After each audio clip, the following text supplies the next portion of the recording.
Hello everyone, welcome to my YouTube channel KK English world. आज हम करेंगे spotting errors. Let's start. He is the most cleverest of all the officers. सारे officers में से वो सबसे ज्यादा क्लेवर था।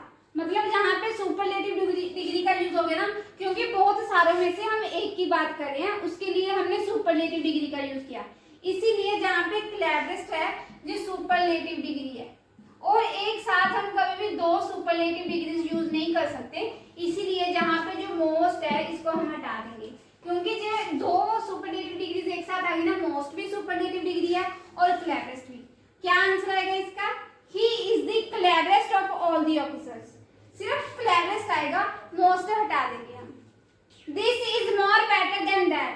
जहाँ पे मोर एंड बेटर दोनों कंपैरेटिव डिग्री है ना, पिछले सेंटेंस में हमने देखा था कि दो सुपरलेटिव डिग्रीज एक साथ नहीं आ सकती। ऐसे ही सेम दो कंपैरेटिव डिग्रीज कभी भी एक साथ नहीं आ सकती। इसलिए यहाँ पे जो मोर है इसको हम हटा देंगे, सिर्फ बेटर का यूज करेंगे। This is better than that. This is the most unique creation. जहाँ पे हमने यूनिक के आगे मोस्ट का यूज कर लिया। मोस्ट क्या है? सुपरलेटिव डिग्री है ना। सुपरलेटिव डिग्री का क्या कब हम यूज करते हैं? जब बहुत सारों में से हमने एक ही बात करनी हो, सुपरलेटिव की। बट जहाँ पे यूनिक, यूनिक तो खुद एक वर्ड है कि मतलब यूनिक हमें पता है कि ये सबसे यूनिक है, इसीलिए इसके आगे तो सुपरलेटिव डिग्री का यूज होगा ही नहीं। इसीलिए जहाँ पे हम मोस्ट हटा देंगे। बहुत सारे ऐसे वर्ड्स होते हैं जहाँ पे उसके आगे हम मोस्ट का यूज नहीं करते। बहुत सारे एडजेक्टिव्स ऐसे होते हैं, जैसे इंटीरियर, अल्टीरियर। कौन से वर्ड्स होते हैं ये? जैसे इंटीरियर हो गया, एक्सटीरियर हो गया, और कौन से वर्ड है? Major, minor. ये सारे वर्ड्स ऐसे हैं ना जिसके आगे हम मोस्ट का यूज नहीं करते। जितनी भी शेप्स होगी, ट्रायंगुलर, स्क्वायर, इन सब में। और एक्स वो हो गया, यूनिक हो गया। और कौन से वर्ड्स हैं? एटर्नल हो गया, ETERNAL। सुप्रीम हो गया।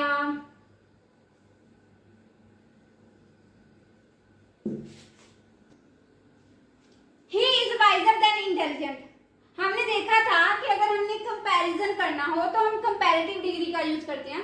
अगर दो चीजों में कंपैरिजन करना हो, दो नाउन्स में, दो प्रोनाउंस में, कुछ भी अगर, बट यहाँ पे हम कंपैरेटिव डिग्री का यूज क्यों नहीं करेंगे? रीजन, क्योंकि अगर हमने एक ही नाउन या प्रोनाउन की दो क्वालिटीज में कंपेयर करना हो ना, फिर हम कभी भी कंपैरेटिव डिग्री का यूज नहीं करते। हम मोर लगा के उसके साथ पॉजिटिव डिग्री का यूज करते हैं। पॉजिटिव डिग्री का कब करते हैं? इसका मोर प्लस पॉजिटिव डिग्री का जब हमने एक ही नाउन या प्रोनाउन की दो क्वालिटीज को कंपेयर करना हो। इसीलिए जहाँ पे वाइजर नहीं आएगा, he is more wise, he is more wise than intelligent। जहाँ पे more आ गया, फिर wise क्या है? पॉजिटिव डिग्री है। he is more wise than intelligent। अगर दो नाउन होते या दो प्रोनाउन होते, उनके बीच में कंपैरिजन होता, फिर हम कंपैरेटिव डिग्री का यूज कर सकते थे।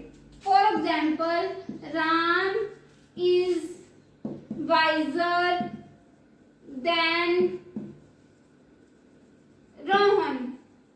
जहां पे हमने दो नाउन आ गए ना, एक राम आ गया, एक रोहन आ गया, दो पर्सन आ गए ना, इसलिए जहां पे हमने कंपैरेटिव डिग्री का यूज कर लिया। और जहां पे क्या था? एक ही पर्सन था, एक ही प्रोनाउन था ना, उसकी दो क्वालिटी थी, एक इंटेलिजेंट वाली, एक वाइज वाली। इसीलिए जहां पे हमने कंपैरेटिव डिग्री हटा के मोर प्लस पॉजिटिव डिग्री लगा दी। Gold is more precious than any metal. जहाँ पे गोल्ड क्या है? मेटल है ना। गोल्ड का कंपैरिजन हम मेटल के साथ ही कर रहे हैं। अब गोल्ड भी तो मेटल्स के साथ आ गई, बट इस सेंटेंस का मतलब क्या निकला? Gold is more precious than any metal. Gold जो है किसी भी मेटल से ज्यादा प्रीशियस है। जहाँ पे तो एनी मेटल में तो सारी मेटल्स आ गई, गोल्ड भी आ गया, बट कंपैरिजन तो हमने गोल्ड का किसी और के साथ करना है। इसीलिए जहाँ पे आएगा gold is more precious than any other metal. Gold के अलावा कोई मेटल है गोल्ड का, उसके साथ कंपैरिजन करेंगे। अगर जहाँ पे एनी मेटल रहता तो इन मेटल्स में, एनी मेटल में तो गोल्ड भी आ जाना था, फिर कंपैरिजन क्या हुआ?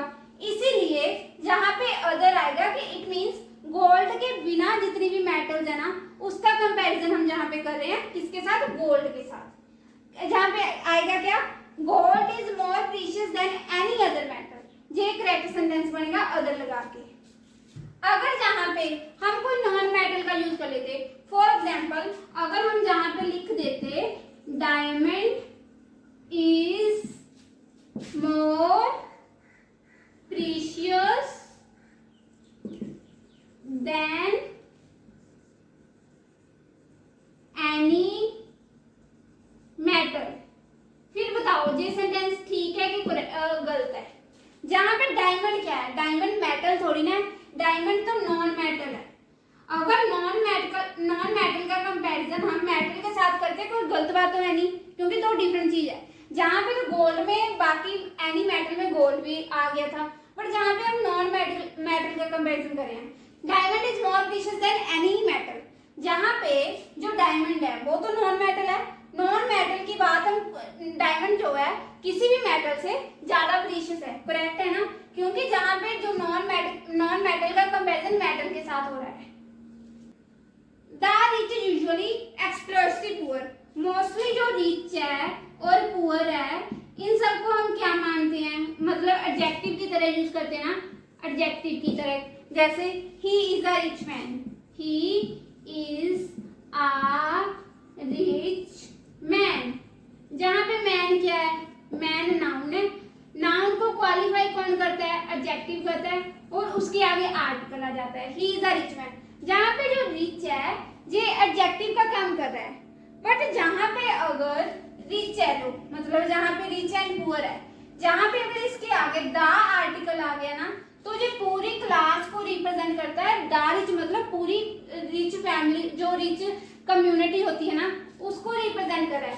ऐसे द पुअर मतलब ये जितने भी पुअर पीपल हैं उन सबको रिप्रेजेंट कर रहा है, सिर्फ एक इंसान को रिप्रेजेंट नहीं कर रहा, पूरे कम्युनिटी जो भी मतलब पुअर पीपल सारे ना उसको रिप्रेजेंट कर रहा है। इसीलिए इसको हम मोस्ट कॉमनली मतलब प्लूरल मानते हैं। इसीलिए जहां पे जो वर्ब आएगी इसके अकॉर्डिंग आएगी, जहां पे एक्सप्लॉइट्स नहीं आएगा, एक्सप्लॉइट आएगा, एक्सप्लॉइट, EXPLOIT।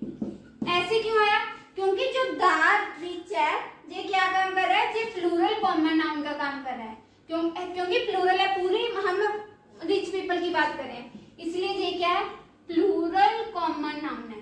और अगर प्लूरल नाउन हो तो हम देखते हैं कि हम वर्ब के साथ एस और ES का यूज नहीं करते, जहां पे एक्सप्लॉइट आएगा, प्लूरल वर्ब आएगी। The rich usually exploit the poor, he works honestly.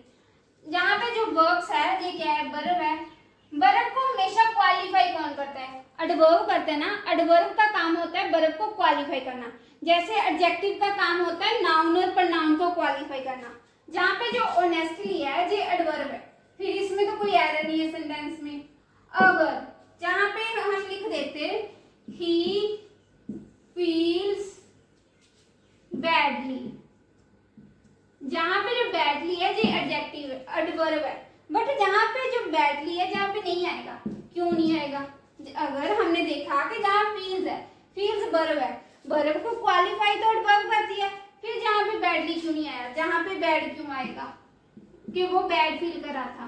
कुछ ऐसी वर्ब्स होती हैं जैसे वर्ब्स ऑफ सेंसेशन, जो सेंस ऑर्गन्स के रिलेटेड वर्ब होती हैं, उसके अलावा बहुत सारी वर्ब्स होती हैं जैसे be, become, turn, get, grow. ऐसी कुछ वर्ब्स होती हैं जिसको एडवर्ब क्वालिफाई नहीं करता, उसको एडजेक्टिव ही क्वालिफाई करता है। इसीलिए जहां पे ही फील्स बैड, जहां पे एडवर्ब की जगह एडजेक्टिव आएगा कि इसको क्वालिफाई, वर्ब को क्या कर रहा है, एडजेक्टिव क्वालिफाई कर रहा है। इसकी और क्या एग्जांपल बन सकती है, द सूप स्मेल्स डिलीशियसली। जहां पे जो सूप है वो डिलीशियस लग रहा था, अगर जहां पे स्मेल्स है, स्मेल्स तो वर्ब्स ऑफ सेंसेशन में ही आता है, फिर जहां पे हमने एडवर्ब का यूज कैसे कर लिया, डिलीशियसली का, जो एडवर्ब होती है ना, जहां पे भी एडजेक्टिव आएगा, जहां पे आएगा द सूप स्मेल्स डिलीशियस, क्योंकि हमें एडजेक्टिव चाहिए, एडवर्ब नहीं चाहिए। Teacher said that sun is a star. मेरे टीचर ने बोला कि सन एक स्टार है। जहाँ पे सन एक हेवनली बॉडी है ना, हमेशा हेवनली बॉडीज के आगे द आर्टिकल का यूज होता है। My teacher said that the sun is a star. और कहाँ कहाँ पे द का यूज करते हैं हम? अगर हमने माउंटेन रेंजेस के नाम बताने हो, जैसे द हिमालयाज, द एल्प्स, और क्या किस किस में द का यूज होता है? बहुत सारी कंट्रीज है जिसके नाम के आगे द का यूज करते हैं, जैसे the Ukraine, the great Britain, the Netherlands. और कहाँ पे हम द का यूज करते हैं? मतलब किसी स्पेसिफिक चीज को हम बताना हो तो हम द आर्टिकल का यूज करते हैं। और रिवर्स के नाम के आगे हम द का यूज करते हैं, द गंगा, द जमुना। और कहाँ पे हम द का यूज करते हैं? जैसे डेजर्ट्स के नाम बताने हो, या फिर कोई बे ऑफ बंगाल हो गया, द बे ऑफ बंगाल हम लिखते हैं। बहुत सारी चीजें हैं जहाँ पे हम द आर्टिकल का यूज करते हैं। और कहाँ पे द आर्टिकल का यूज नहीं होता? जैसे हमने देखा कि जो माउंटेन रेंजेस हैं उसके आगे हम द आर्टिकल का यूज करते हैं। बट अगर हमने माउंट एवरेस्ट की बात करनी हो, उसके आगे द आर्टिकल लगेगा? नहीं लगेगा। तो हमेशा माउंटेन रेंजेस के आगे तो द आर्टिकल का यूज होता है। अगर हमने माउंटेन की पीक बतानी हो ना, मतलब एक माउंटेन की बात कर रहे हैं हम, माउंटेन की पीक बतानी हो जैसे माउंट एवरेस्ट, उसके आगे कभी भी द आर्टिकल का यूज नहीं होता। I like shopping and to eat out. जहाँ पे शॉपिंग है जो कि एक जेरेंट है, एंड के बाद क्या है? टू इन्फिनिटिव है, two plus base form of verb, जिसको हम टू इन्फिनिटिव भी बोल देते हैं। अगर दो चीजें एंड के साथ कनेक्ट हैं, जहाँ पे पैरेललिज्म का कंसेप्ट आएगा। अगर दो वर्ब्स एंड के साथ कनेक्ट हो तो दोनों में सेम आएगा।